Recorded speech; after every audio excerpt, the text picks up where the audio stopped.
Throughout the British Isles, there are belts of limestone and chalk formed millions of years ago in seabeds. These sedimentary rocks were burnt to produce quicklime.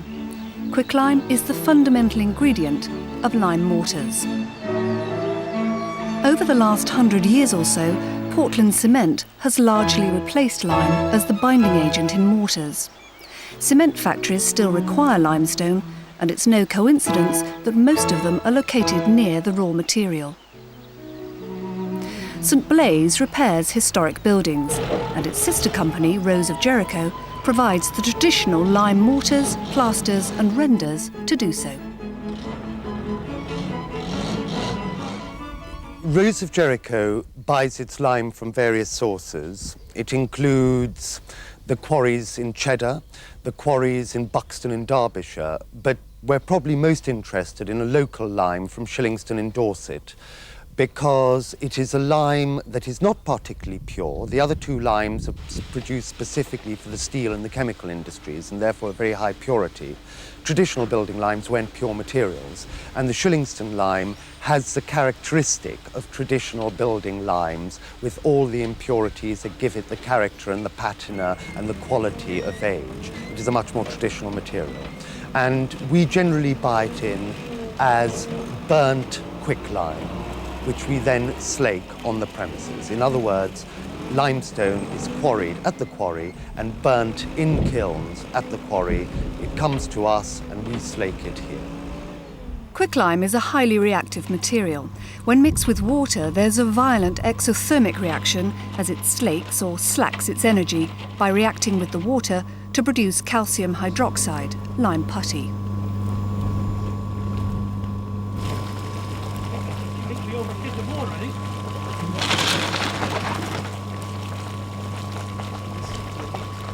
Once the lime has been slaked, it can be used as the binding agent in plasters, mortars and renders.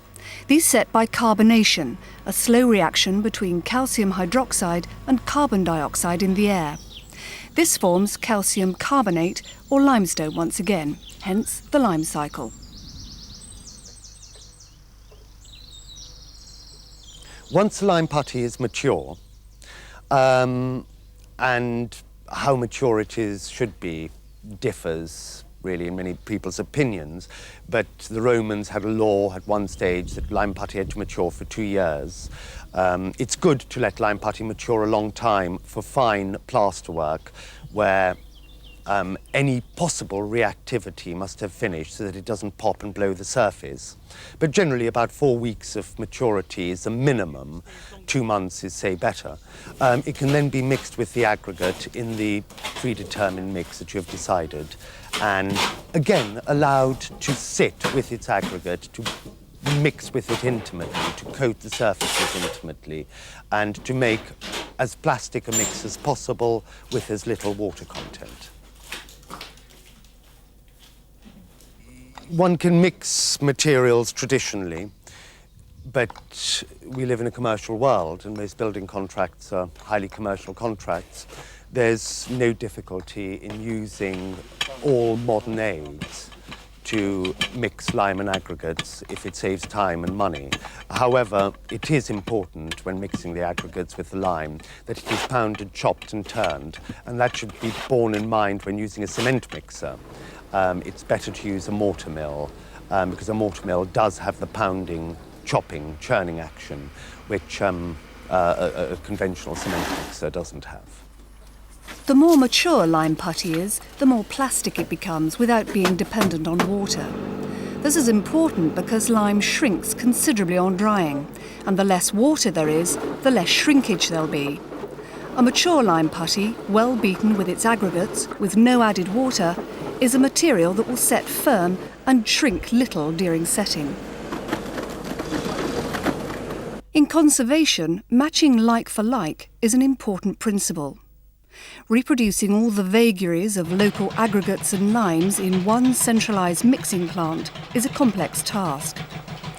This requires huge stocks of many different geological types and the sieves and machinery to grind the various raw materials down to the right size.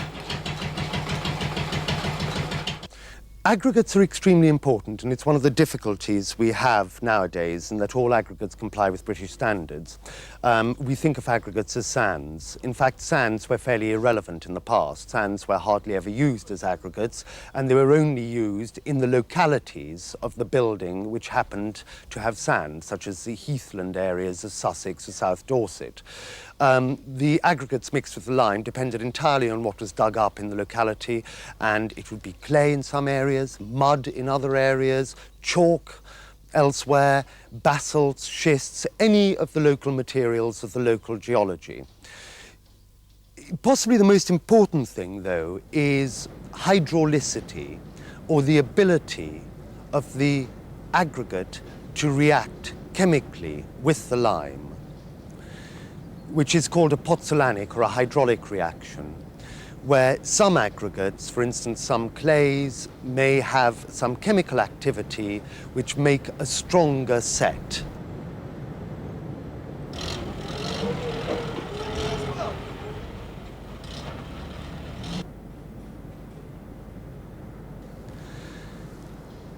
Putty lime is slaked with an excess of water and remains as a putty afterwards because there is more water than it needs to react.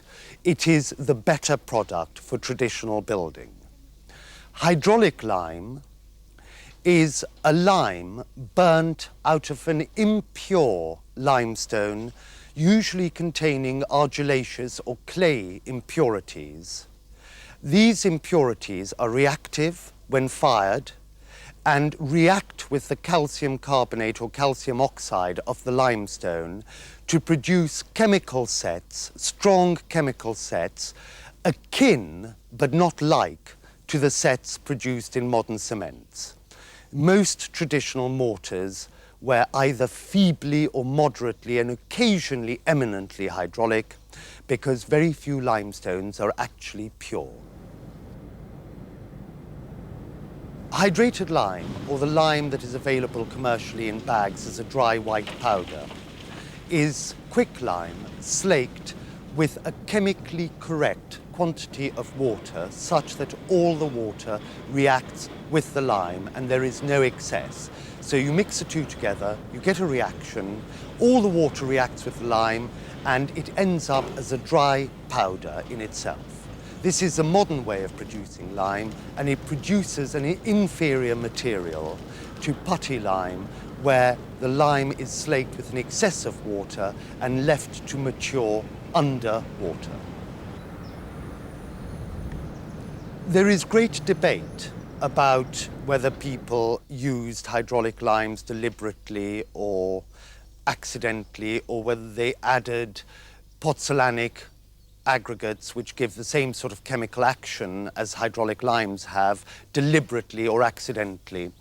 The general theory is that one used what was available and that one could afford to use. People have been aware that adding materials such as crushed brick dust would strengthen the quality of the mortar. People have been aware of this for a long time, since Roman times, but not everybody had access to crushed brick dust, especially on the humbler buildings. Certain areas of the country, such as Aberthaw in South Wales, the Blue Lias belts of Somerset and the West Country, people knew that if you burnt these limestones, they produced very strong hydraulic limes. Again, these were used, and when the infrastructure allowed it, when the railway age came into being, engineers, especially engineers buildings such as the Eddystone Lighthouse, waterworks, etc., dockyards, would deliberately ask for Blue Lias lime because they knew it had the property of setting strongly underwater. Generally speaking, though, until quite recently, one just used the local building material. Animal hair was almost always added to plasters and renders as a reinforcement.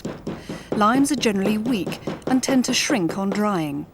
The hair gives the set plaster cohesiveness and increases its tensile strength. Well-haired lime plasters are tough yet flexible. Traditional buildings, built on poor foundations and subject to seasonal movements, place great stresses on the plasterwork. Weak, flexible lime plasters could accommodate these movements, whereas hard, brittle, modern plasters would fall off in great sheets. The even distribution of hair within the mix is important if a good workable material is to be achieved.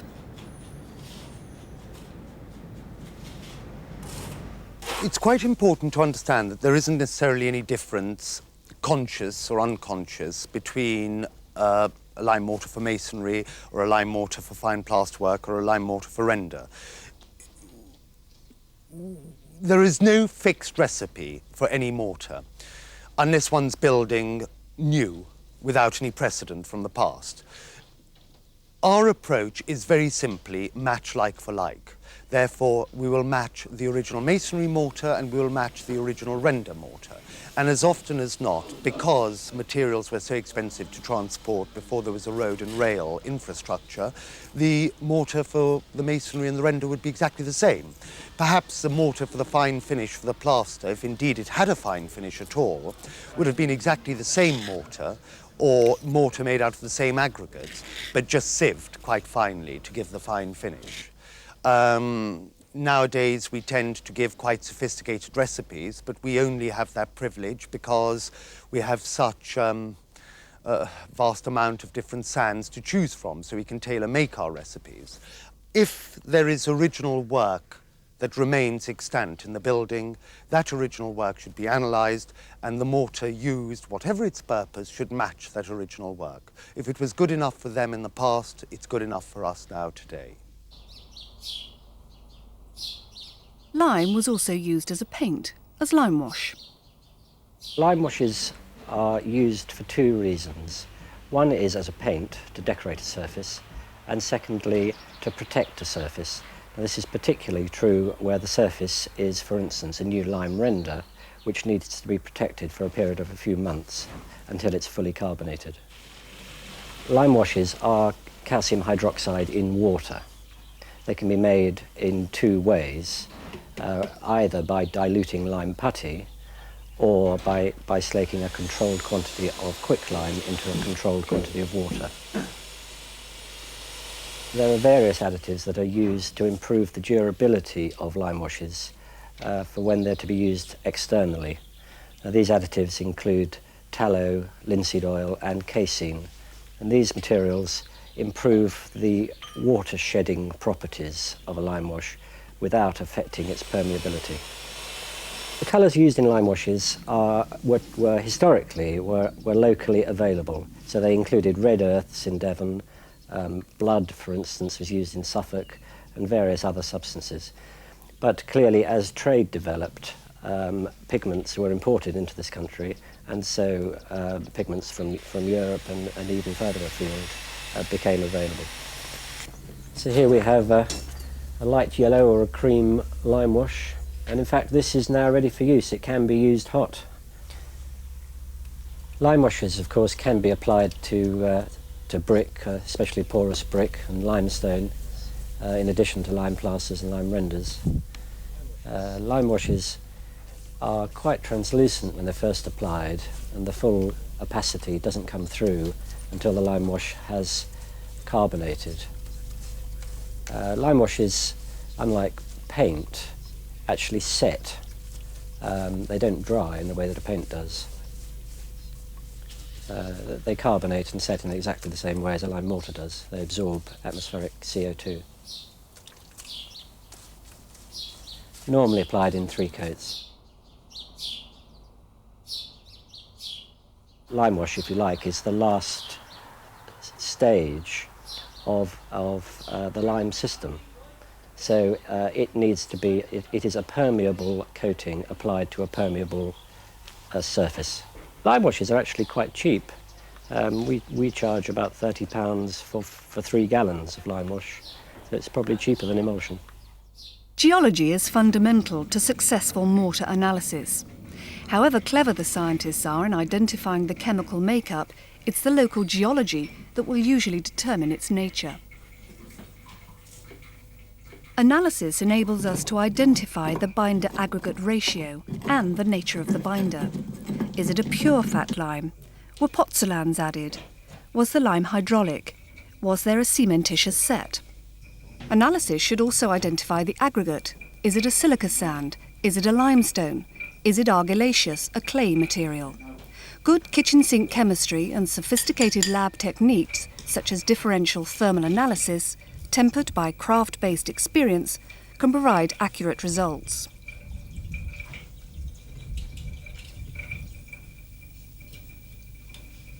In 1624, Muckles Castle was enriched and gentrified with extraordinary plaster ceilings. They were made by the same team of journeyman plasterers who'd aggrandised Edinburgh Castle in 1617 to welcome home James VI of Scotland after his accession to the English throne. St Blaise were commissioned by Historic Scotland to research the original construction.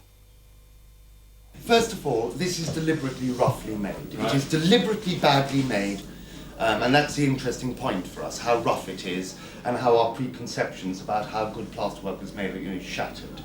The sort of roughness in them is, and again, completely deliberate, the gross variation in lath size. I mean, look at that King Dick, the width of gap there, how tight it is over here and so on.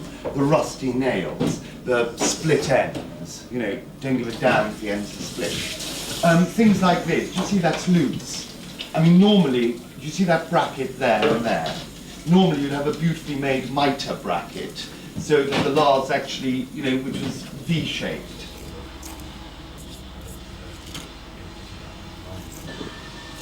This is a rib from one of the castles, which was damaged when a Victorian partition was inserted, and fortunately the Victorian partition was recently removed. If we start from the back, you see quite clearly where the ceiling is parted company with the laths. Now, there are two reasons why ceilings fail, or rather about 4 or 5 reasons, but in this case 2 are more applicable. Either the laths have rotted, which is partly the case over here, certainly over here, where the nib that bends over the lath is still very intact and sound, or the nibs have broken, as you see over here. The laths are much too closely spaced, and the nibs have just failed. They haven't got the strength to hold up this great weight of ceiling. The pricking up coat, so called because it pricks up through the gaps between the laths, is laid on first. The hair reinforcement is crucial. It strengthens the plaster nibs as they curl through and over the backs of the laths.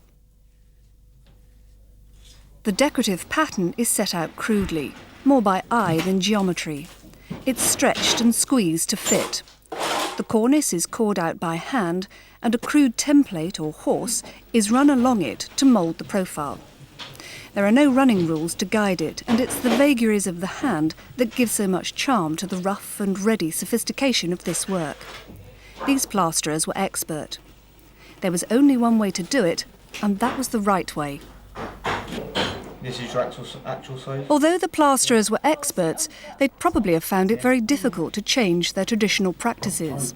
Nowadays, firms like St Blaise are required to rediscover and understand many old practices and to adapt their methods to reflect the needs of specific buildings, each with its own tradition. It takes a long time to acquire these considerable skills. To throw them away because they were inappropriate to the next job, to undergo a whole new learning curve with unfamiliar materials, can be time-consuming and disheartening. The qualities of the materials have such a determining effect on the finished work. Lime plasters, for example, behave very differently from their modern counterparts. The end result is immediately and evidently different. A thorough knowledge of both materials and techniques is fundamental to the successful conservation of historic buildings. The set or finish coat is much finer and is brushed on. Effectively, it's a void filler, smoothing out the open grain of the coring. Lime plasters dry very slowly and shrink. Therefore, they have to be worked or scoured to take up the cracks as they dry. Gypsum plasters, by comparison, harden very quickly, within 5 to 10 minutes if unretarded. They expand on setting and can consequently be cut to a fine polished finish by the pressure of the horse as it's scraped over.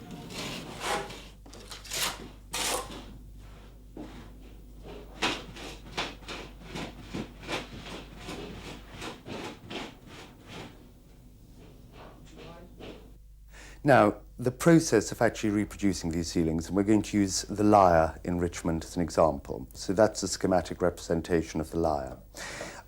We have a number of these samples intact in various castles. And the first stage is to make a mould of it. Now, modern technology helps us, and we have a thixotropic 2-part silicon rubber. This is a very thick material that you can actually paint onto the enrichment, and you apply it and build it up in layers so it is stuck to the ceiling, taking the shape of the enrichment. Once it has dried, which takes about 20 hours, you apply a mother mould to it to keep it rigid and in shape. So effectively, plaster reinforced with hessian is painted onto the ceiling on top of that thixotropic rubber, and when the plaster is set, the whole is eased away as a unit from the ceiling and taken to the casting workshop. So we now have a faithful copy of the original, warts and all, because not only has it got the original mistakes that the original person made, but it also has all the decay and scar of time. The next thing to do is to make a positive from this, and that's done with modern plaster of Paris. And here is a positive. So this is plaster of Paris poured into that mould, and the decision can now be made how much to improve this. This can be worked on. So if there's an obvious fault in the original where it was bumped, something was broken, that can be tweaked and repaired. That's an aesthetic decision, really, to do with the final appearance of the ceiling once. So once that is fully tweaked and modified and taken to be deemed to be representative of the original, a mould can be made for reproduction. Now, we know that the original moulds were in wood. In other words, they were reverse carved in wood, and that is a great skill and explains one or two little idiosyncrasies which you will see later. For the purpose of this exercise, we are not reverse carving new wooden moulds because we'd lose too much of the original detail in the craftsman's interpretation of the original. So we have simulated a wooden mould by taking a mould from that plaster of Paris original in a particularly hard modern plaster called Cristacal Alpha K, which is every bit as hard and considerably harder than wood. This mould can now be used to reproduce the original casts because it is strong enough to be able to beat the dense lime aggregate material into it. And here we have a first attempt at an original, and this wouldn't have looked very different from the same piece 300 years ago. It's rough in texture, which represents the material used. We've discussed the idea of carving wooden reverse moulds, and the last example is quite simple, but you can see really the sculptor's skill in being able to see King David in negative, and King David is just one of the many worthies, including Alexander, Hector, and Joshua.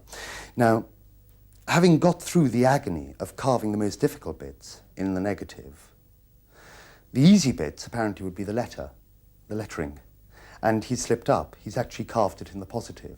So when we see the reality of this, the D is actually transferred in the wrong way round. And it's the first thing, it was one of the clues that led us to understand that there were wooden moulds carved in the negative. Another one of the clues, and it's quite convincing evidence, is the King's Accounts for Edinburgh Castle, where sums of money are paid to Ralph Rallinson for carving ye plasterers' moulds. Lime mortars need to dry out slowly, and it's important to keep them damp so that they can cure hard and firm. The moulds are filled with as dry a mix as possible so that the casts do not break up on shrinking. This is very different from plaster of Paris, which is poured liquid into the mould and sets hard in a few minutes. A long learning curve is needed to become familiar with these once commonly used materials.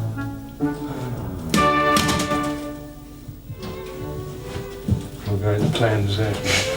Getting it right is frequently a matter of trial and error. Oh, at least I didn't get all hopeful overnight. The bed is screeded flat to accept the next attempt. The idea now is to release the cast from the mould after 1 or 2 hours.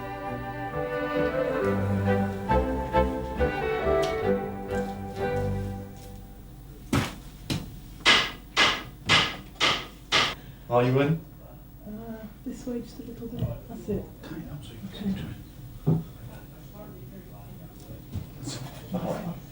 Up high enough? High enough your That's end? fine. It doesn't have too much.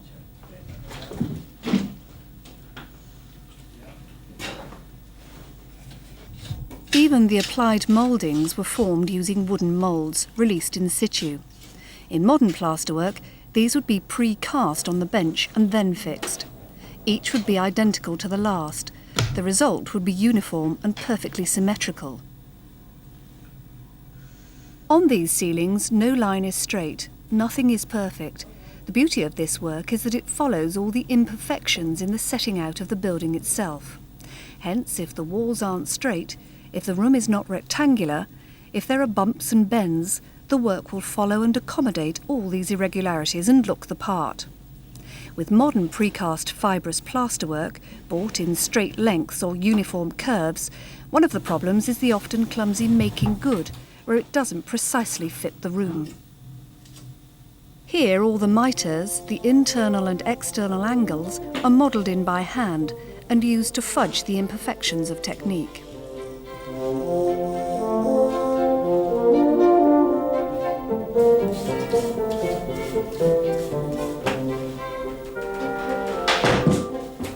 The beauty of casting in lime is that each cast is released from the mould still plastic, and the radius of a curve, the petal of a flower, can be tweaked on a whim.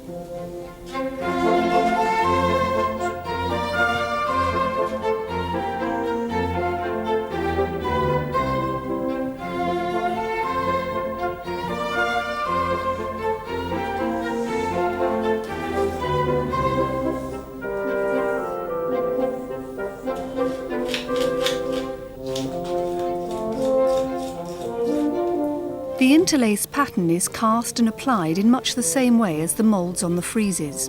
Trial and error has produced the ideal bedding mix. Success is now the norm and not the exception.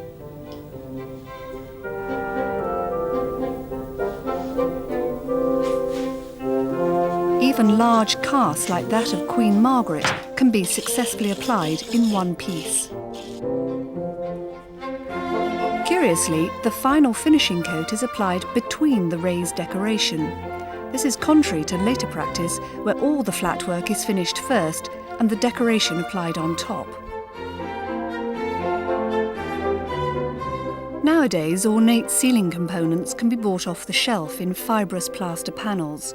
Cheaper and more practical they may be, but not as much fun or as idiosyncratically beautiful.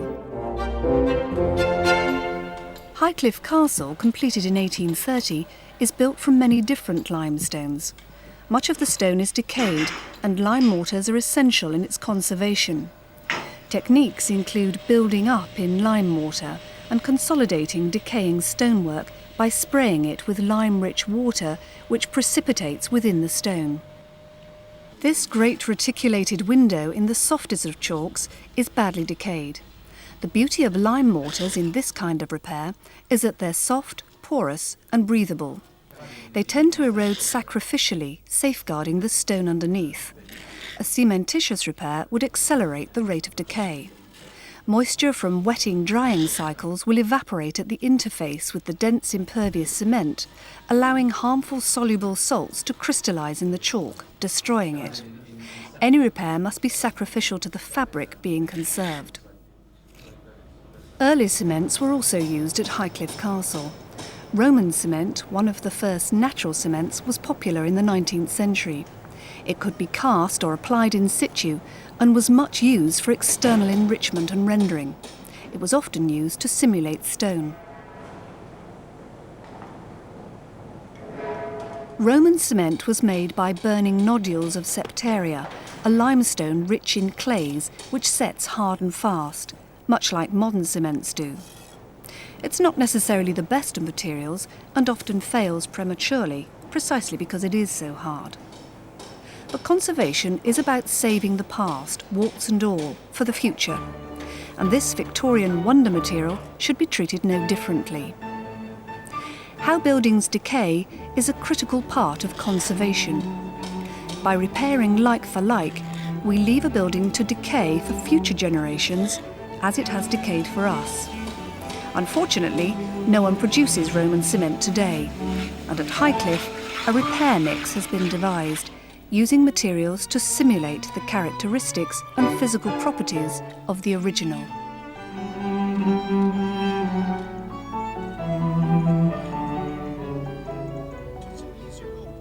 Lime is hardly used in modern construction at all because originally it was used as the main binding agent. Then as cements and gypsum plasters came into being, it was used as a plasticizer, which counteracted the leanness of cements and gypsum plasters. It made them fattier and easier to use. But in recent times, chemical plasticizers have been developed, air entraining agents, which give the same plasticity as lime, without the cost of physically buying bags of lime, the storage, the bulk, the porterage, the adding to the mix. It is easier just to pour a chemical into the concrete mixer. So lime has largely disappeared from modern building sites. And indeed, a modern building designed on a modern concrete foundation with modern bricks, etc., etc. It doesn't really need lime. It's a false romanticism to think that you need to use lime in a modern building material. Lime should be used where it is appropriate, and that is where it was used in the past when you're repairing.